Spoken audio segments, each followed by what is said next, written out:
क्या पाकिस्तान की economy default होने जा रही है और रियल एस्टेट सेक्टर क्रैश हो जाएगा? We will talk about all this in this video.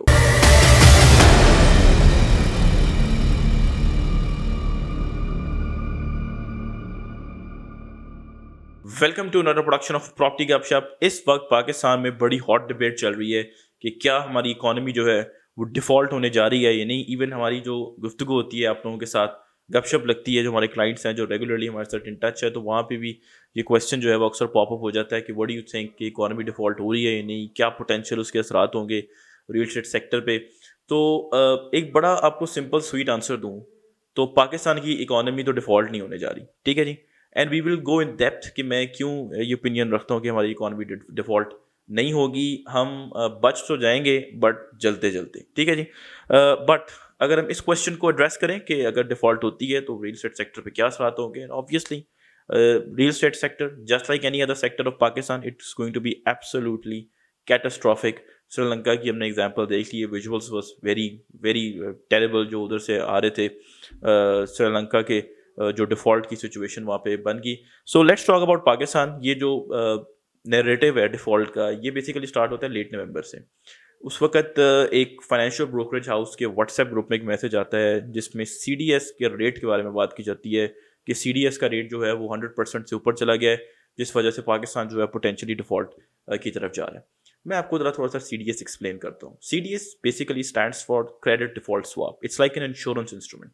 For example, आप गाड़ी लेते हैं, आप गाड़ी का इंश्योरेंस कराते हैं अगेंस्ट अ प्रीमियम जो आपने मंथली, क्वार्टरली या ईयरली जिस भी फ्रीक्वेंसी से पे करना होता है। जो इंश्योरर है वो इंश्योर करता है आपको अगेंस्ट एनी पोटेंशियल अनअवॉइडेबल या अनवांटेड एक्सीडेंट जो आपकी व्हीकल के साथ होता है, ताकि उस डैमेज के अगेंस्ट आपकी इंश्योरेंस हो जाए, ठीक है जी।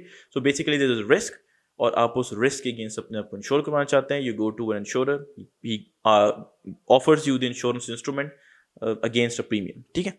अब सीडीएस भी इसी तरह का इंस्ट्रूमेंट है, बट वो फाइनेंशियल एसेट्स के डिफॉल्ट होने के रिस्क के अगेंस्ट जो है आपको इंश्योरेंस पॉलिसी प्रोवाइड करता है, जिसमें आपने उनको एक प्रीमियम पे करना होता है, जस्ट लाइक जो गाड़ी की मैंने आपको एग्जांपल दी थी, ठीक है।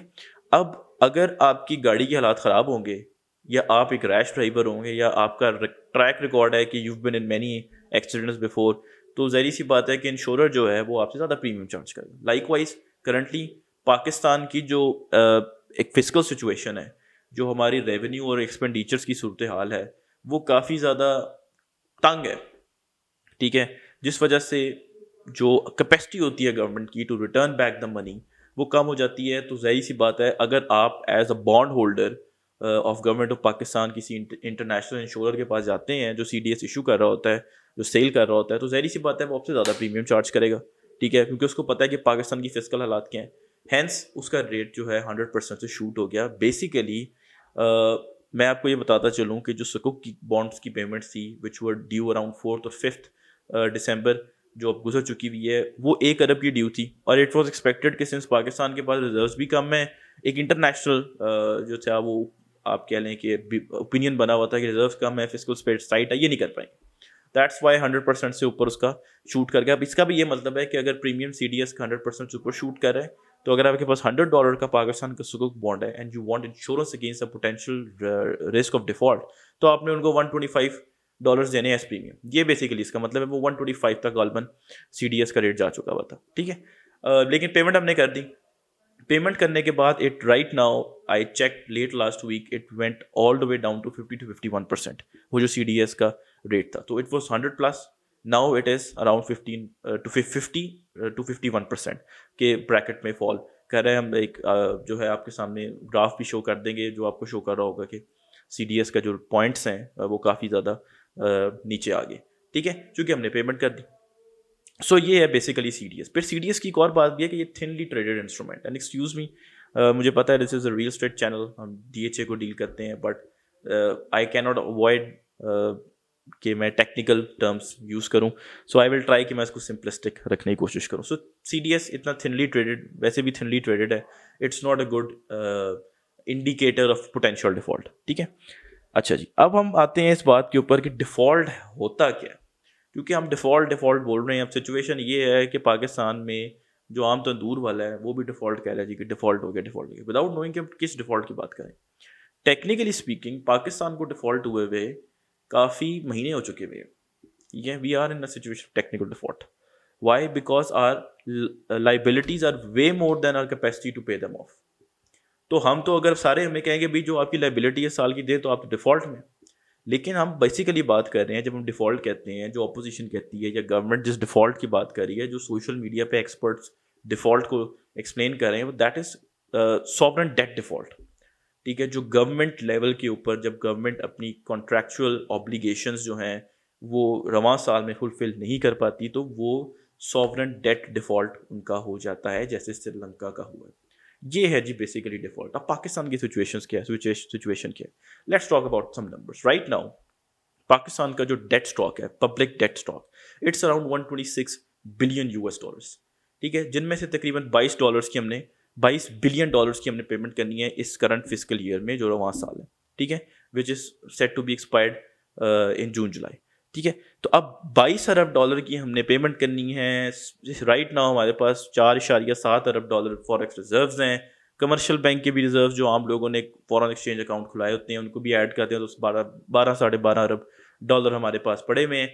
तो हम कहाँ से पेमेंट करेंगे? हमारे पास तो पैसे ही नहीं है। इसका मतलब है जो एक्सपोर्ट्स से हमारी अर्निंग होती है वो तो है ही सफिशिएंट नहीं, ना हमारे मुल्क में फॉरेन डायरेक्ट इन्वेस्टमेंट आती है, रेमिटेंस भी डाउन हो रही है। सो नंबर्स आर वेरी बैड, ठीक है। जो हमारी लाइबिलिटीज़ हैं हम उनको कतन फुलफिल नहीं कर सकते। This is the situation of technical default right now, ठीक है। बट होता क्या है, जो कंट्रीज हैं वो अगर टाइमली रिस्पॉन्स दें तो उनका सॉवरेन डेट डिफॉल्ट नहीं होता, ठीक है। और पाकिस्तान की गवर्नमेंट ने, जब पीडीएम की गवर्नमेंट आई, तो उन्होंने across the board relentless measures लिए टू अपीज द एक फाइनेंशियल जो आप कह रहे हैं कंडीशंस आईएमएफ ने पोटेंशियली हम पे इम्पोज करनी थी। हमने उनके पास जाने से पहले ही उनकी बातें मान ली। फॉर एग्जांपल पेट्रोल की एग्जांपल है, अब हर 2 हफ्ते बाद हम देखते थे कि जी पेट्रोल पंप पे लाइनें लगी हैं, और whenever finance minister Miftah Ismail साहब की प्रेस कॉन्फ्रेंस की अनाउंसमेंट होती थी, तो एवरीबडी वो सॉर्ट ऑफ एंटिसिपेटिंग कि भी रेट बढ़ रहा है पेट्रोल का, तो लाइनअप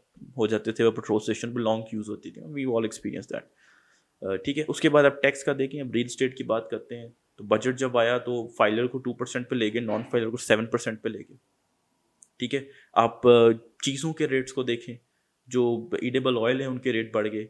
इन्फ्लेशन पाकिस्तान में इस वक्त 26-27% चल रही है, ना सिर्फ डबल डिजिट है बट वेल ओवर 20s है हमारी इन्फ्लेशन चल रही है, अनप्रेसिडेंटेड, हिस्टोरिक, ठीक है।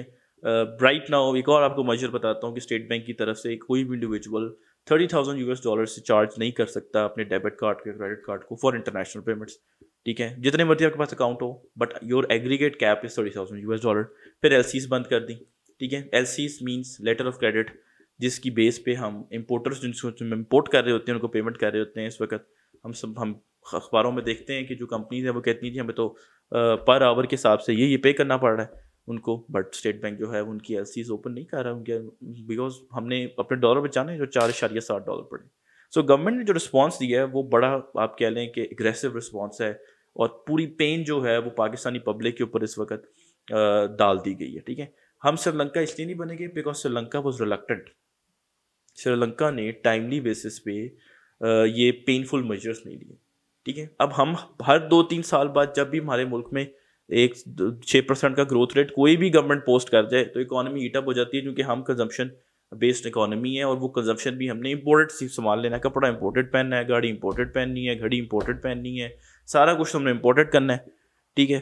तो सारा कुछ जो है फिर बाहर से ही आना है ना।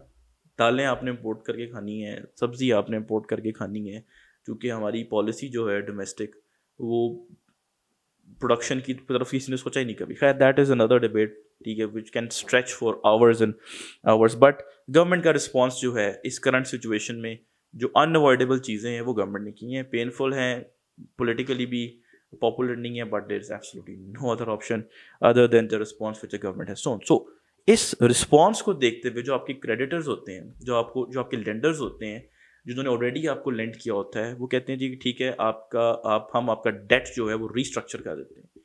जो डेट प्रोफाइल है उसमें मैच्योरिटी के अराउंड रीस्ट्रक्चरिंग हो जाती है। फॉर एग्जांपल हम आपको 3 इयर्स बाद दे देंगे जी, ठीक है। वो भी देखते हैं कि ठीक है जी इन्होंने स्टेप्स लिए हुए हैं, they are willing to take harsh decisions, ठीक है। So let's give them some discount हम इनको कहते हैं कि ठीक है आप 2 साल बाद दे दें, 3 साल बाद दे दें। अब इसी चीज़ को माइंड में रखते हुए पोटेंशियली हम एक्सपेक्ट कर रहे हैं कि सऊदी अरब जो है वो अपना 3 अरब का जो उनको हमने पेमेंट करनी है वो रोल ओवर कर देगा, चाइना भी रोल ओवर कर देगा, ठीक है। फिर आप ये भी देखें कि हम इस वक्त अमेरिका को भी अपील कर रहे हैं, सिंस एवरीबडी नोज कि IMF का सबसे बड़ा जो सोर्स ऑफ फंड्स है, क्योंकि everybody is contributing to IMF and then IMF lends to the economies that are in trouble. By the way, आपको ये फैक्ट यहाँ पता चलूँ, this is our 23rd loan program with IMF, which is going on right now, जिसका 9th review चल रहा है, ठीक है। हम सबसे ज़्यादा कह लें कि रिटर्निंग कस्टमर्स हैं IMF के। Nobody has returned to IMF better than us, ठीक है। It's very unfortunate. हम कितनी दफ़ा एक प्रोग्राम में आएंगे, अपने आप को क्यों रिफॉर्म नहीं करते, बल्कि रिफॉर्म नहीं, यहाँ पे तो कहना चाहिए कि स्ट्रक्चरल रेवोल्यूशन चाहिए हमारी इकोनॉमी को, ठीक है। हमारा डेट रीस्ट्रक्चर हो जाएगा, ठीक है। चाइना मेरी रोल ओवर कर देगा, सऊदी अरब मेरे रोल ओवर कर देगा, ठीक है। बाकी भी रोल ओवर कर देंगे, but the question is this कि कब तक चलेगा ये। फिर 2 साल की ग्रोथ के बाद मे बी 2023 में एज सच ग्रोथ ना हो, बट 22 में ग्रोथ हमें नज़र आए अपनी इकोनॉमी में, 22 में 25 में आए, और फिर हम हीट अप हो जाएं, और फिर हम कंजप्शन बेस्ड इकोनॉमी हो, कोई प्रोडक्शन, कोई एफिशिएंसी इन टर्म्स के बारे में तो हम बात ही नहीं करेंगे। फिर हमने IMF के पास जाना है। मैं इस वक्त ये कहता हूँ कि पाकिस्तान की मीशत को एक स्ट्रक्चरल रेवोल्यूशन की ज़रूरत है, जिसमें हमारे रियल स्टेट सेक्टर का भी कंट्रीब्यूशन है कि वो भी अपना कंट्रीब्यूशन प्ले करे। पॉलिसी मेकर्स को भी रियलाइज़ करना चाहिए कि हम इस सेक्टर की तरफ को प्रमोट करके हमने डेड इन्वेस्टमेंट बना दिया हुआ है इसको, जिसमें प्रोडक्टिविटी नहीं आई है। जो प्लॉटों में पैसे पड़े हुए हैं लोगों के, इससे मीशत को कोई फ़ायदा नहीं हो रहा, कोई फ़ायदा नहीं हो रहा मीशत को, ठीक है। I can say this with surety कि पाकिस्तान में ये सब्जेक्टिव असेसमेंट है, मे बी 82% क्या चलें, थोड़ा सा बेनिफिट ऑफ डाउट दे के 70% का देते हैं। जो प्लॉटों में या फाइलों में लोगों ने पैसे रखे हुए हैं, उनसे उनका कोई घर बनाने का मकसद नहीं है। ये एक शेयर बन चुका हुआ है। यहाँ पे लोग सोसाइटियाँ लॉन्च करते हैं ताकि हम पैसे उठाएं, ठीक है। ये हाउसिंग नीड को फुलफ़िल नहीं कर रहे। हम कहते हैं नहीं पाकिस्तान की बड़ी आबादी है, हाउसिंग गैप है, हाउसिंग यूनिट्स नहीं है। आप देखें इस चीज़ को एक्सप्लॉयट करके अब डेवलपर मार्केट में आ रहा है जस्ट फॉर मिंटिंग मनी, और जो पैसे डाल रहे हैं लोग, वो भी उनको भी पता है कि यार ये एक नया शेयर आ गया, नई फाइल आ गई है मार्केट। हम क्यों किसी कंपनी के शेयर पे बैट नहीं करते, ठीक है। हम क्यों एक डेवलपर की फाइल पे बैट करते हैं कि यार हम 5 मरले की फाइल ले लेंगे, हम 10 मरले की फाइल ले लेंगे, उसका रेट पता नहीं कहाँ से कहाँ चला जाएगा और हमें प्रॉफिट हो जाएगा। Why not share of a company, ताकि उस कंपनी को जो है उनकी, जब आप किसी कंपनी की शेयर अच्छा परफॉर्म कर रहा होता है तो बेसिकली उसकी कैपेसिटी टू जनरेट फंड्स बढ़ जाता है। जब भी वो प्राइमरी मार्केट में जाके फंड जनरेट करना चाहता है, कोई नया प्रोडक्शन यूनिट लगाने के लिए, कोई नई मार्केट में इनिशियल स्टेप इन करने के लिए, तो उसको फ़ायदा होता है, उसको फंड्स मिलते हैं, ठीक है। रादर देन कि हम फाइलों में घुस जाएं, तो रियल एस्टेट सेक्टर को भी अपना कंट्रीब्यूशन देना पड़ेगा। तो ये जो लैंडेड जेंट्री है, जो लैंडेड इलीट है हमारी, इनको भी समझना चाहिए और हमें पॉलिसी बनानी चाहिए, क्योंकि ये सारी लैंडेड इलीट तो पॉलिसी मेकर्स ही हैं। इनको भी देखना चाहिए कि हम मुल्क जो है वो ग्रो करेगा सस्टेनेबल, तो ही हमारे प्लॉट बिकेंगे ना, तो ही हमारे सेक्टर्स बिकेंगे, तो ही हमारे नए नए फेस बिकेंगे। जब मुल्क की आज नहीं, आज आप बचा लेंगे फायर फाइटिंग करके, ठीक है। वो जो हमको कह रहा था बच जाएंगे जलते जलते, आज तो हम बचा जाएंगे। 2-3 साल बाद फिर आप IMF के पास हैं, एक ना एक दिन तो आपने डिफॉल्ट कर जाना है। इस दफ़ा नहीं तो नेक्स्ट टाइम सही, नेक्स्ट टाइम नहीं सही तो उससे नेक्स्ट टाइम सही, डिफॉल्ट तो आपने करना है, चूँकि आपकी कैपेसिटी नहीं है, आपके अर्निंग का प्रोडक्टिव कैपेसिटी नहीं है, आपकी कैपेसिटी टू अर्न है ही नहीं।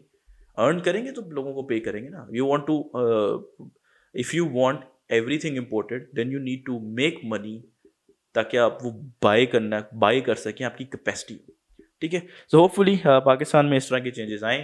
सो again Pakistan is not defaulting, next year is going to be absolutely silent, maybe next year हम थोड़ी मार्केट भी हम एक्सपेक्ट कर रहा हूँ कि स्टेबल हो जाएगी। So we will keep producing such videos, so do subscribe to our channel Property Gupshup. Thank you very much.